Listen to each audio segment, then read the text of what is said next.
So today we're going to show you how to build a high pressure sodium grow light. And I'm just going to go over some of the components here. So first thing you need, of course, is a light bulb. So that should be pretty straightforward. Yep. And if you got a light bulb, you need a light socket. So we've got one right here. And this is a ceramic one that's rated for 4 kilovolts. Because there is a high voltage when the bulb first starts, so Okay. I don't know if an ordinary socket will do. The bulb that I have is 50 watts, but you can get them anywhere from 35 watts all the way up to 1,000. Okay. And then this is the actual ballast kit.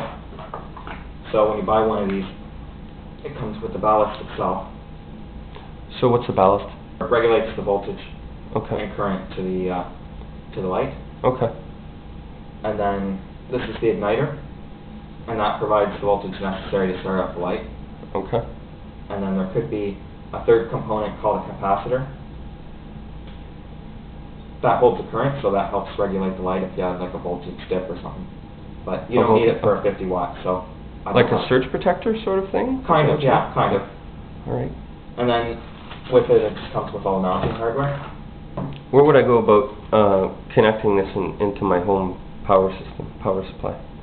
Well, all you need is an electrical cord like this. Oh, I see, okay. And then that will plug in directly to the ballast. Alright. And you can get them from a number of sites.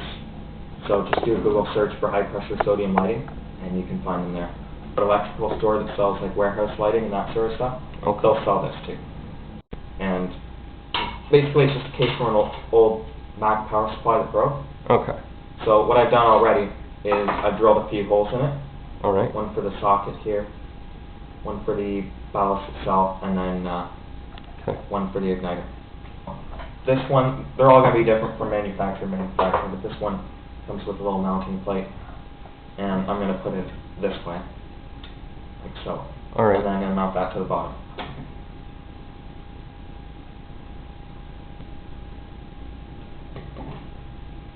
So now I'm just going to tighten this up. I'm going to install this now, and I bought some bolts. Got some bolts. That's in order to mount to your metal case?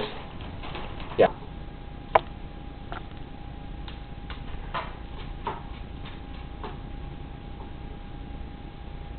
Just tighten this up.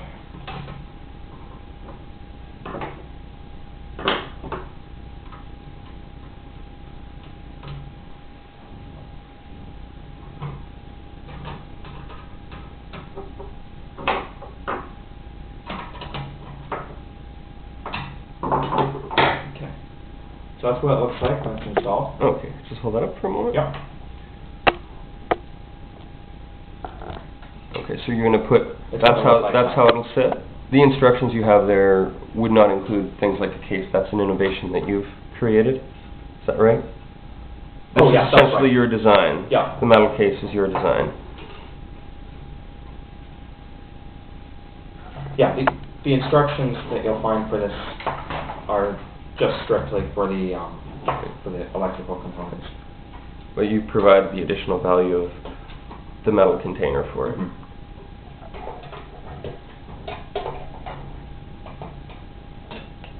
Yeah, that's good. So, last thing we need to do here is put in the igniter. And what about like a fluorescent light? Same principle as this, actually. Really? It also has a ballast inside. Little bracket that sits flush. Yeah. And then you put the screw through both of the little brackets. Yeah, both the holes. Both holes.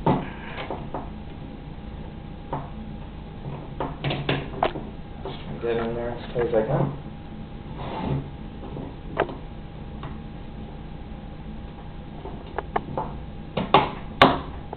There we go.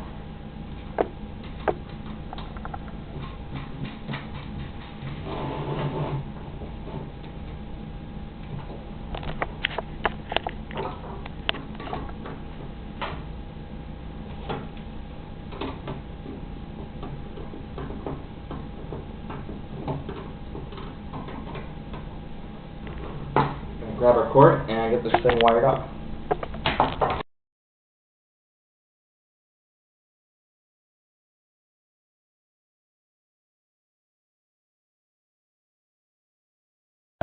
So I'm going to start with the lamp socket and work backwards until I get to the power cord. So I'll start with white, and the white connects to the white cord on your electrical. Okay.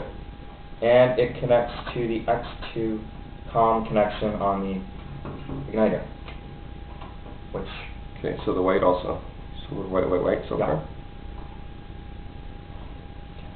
Assuming, you know, with the different manufacturers, the colors may not be consistent. Yeah, always go with the manufacturer's specs. I'm just doing this for demonstration purposes.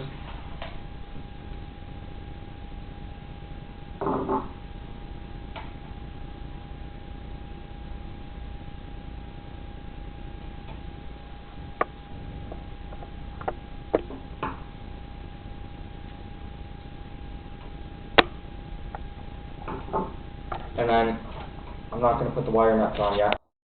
Check everything before I do that. So we've got that from the lamp socket. Now, let's take a look at our missing cords. We've got 2 missing cords from the ballast, and 1 from the igniter. This should be X3. Okay, so we got an X3 from the ballast, and that will go to an X3 from the igniter. X1 and X. Okay. Just these 2 cords. We've got 1 cord left from the ballast, which is 120 volt, and that should go to our hot black wire from the electrical cord. Only 1 cord left, which is the ground cord, and we're going to attach that to the case, so ground to the whole case. So I just want to double check everything. So first one we have here is lamp, X1 lamp, and black cord. Yeah, that's right. So I'm going to use the electrical tape here, because you have 3 cords coming from different directions. So I'm going to tape them together, and I'm going to put the wire nuts on. And it's always worth taking that 10 seconds to double check everything, rather than the 5-10 minutes it's going to take to fix it. And replace the bulb that you've damaged. Quite possibly, yeah. And I'm just going to push these things in here. And then this is the entry point for the cord, I see. cord. I'm going to use a cable tie to attach the power cord, right, to reduce the tension on this. It's a good idea. In case something pulled on it, you don't want it jerking something inside right here. So there's a grounding bolt in here from the existing power supply, and then that's going to ground the whole cable. Okay, so the last thing I'm going to do is put in a couple cable ties. Here's the ballast with everything fully assembled. I'm going to put the cover on and cut off these cable ties, and then we're going to start this thing up. It's a nice compact little setup. Yeah, not very heavy either. I'm going to cut off these.